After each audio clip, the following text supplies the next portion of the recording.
selon le temps. Amen.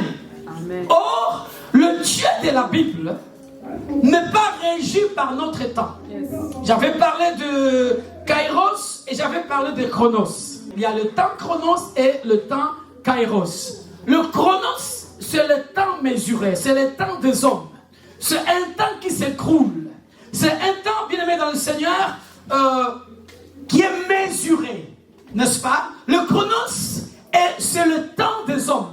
Par exemple, Moïse nous a appris dans Psaume 90, apprends-nous à compter nos jours afin que nous ne commettions pas des erreurs.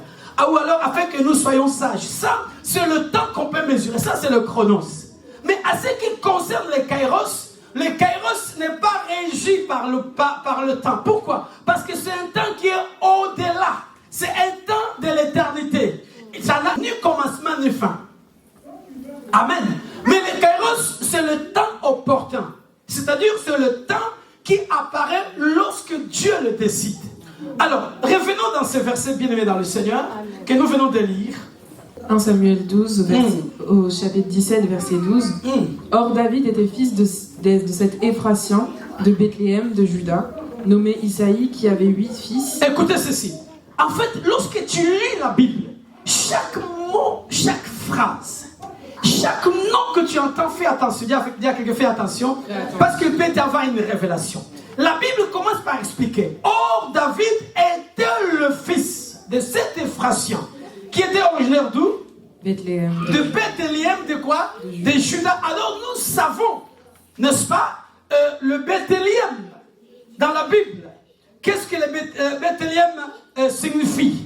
Amen. Continue. David était le fils de cet Éphratien qui était de Bethléem de Juda, nommé Isaïe, qui avait 8 fils et qui, au temps de Saoul, était devenu un vieillard au milieu du peuple. Il avait 8 fils. Je vois ici le chiffre 8.